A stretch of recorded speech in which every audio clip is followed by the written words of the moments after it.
Em uma pequena cidade de interior, havia um gatinho chamado Félix. Félix era curioso e adorava explorar os arredores de sua casa.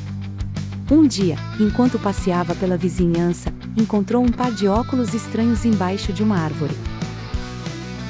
Ao colocá-los, sentiu uma estranha energia percorrer o seu corpo. De repente, Félix descobriu que tinha adquirido superpoderes. Podia saltar prédios, correr mais rápido que um carro e ouvir sons a quilômetros de distância. Encantado, decidiu usar seus novos poderes para ajudar as pessoas da sua cidade. Naquela tarde, enquanto patrulhava as ruas, Félix viu uma menina chorando porque seu balão tinha ficado preso em uma árvore alta.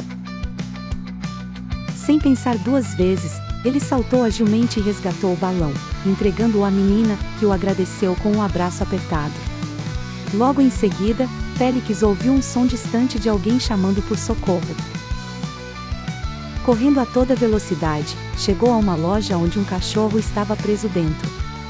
Usando suas garras afiadas, ele abriu uma passagem para o animal, que saiu pulando e abanando o rabo de alegria.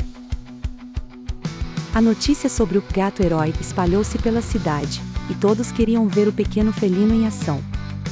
Félix continuava com suas boas ações, ajudando a idosa senhora Margarida a atravessar a rua.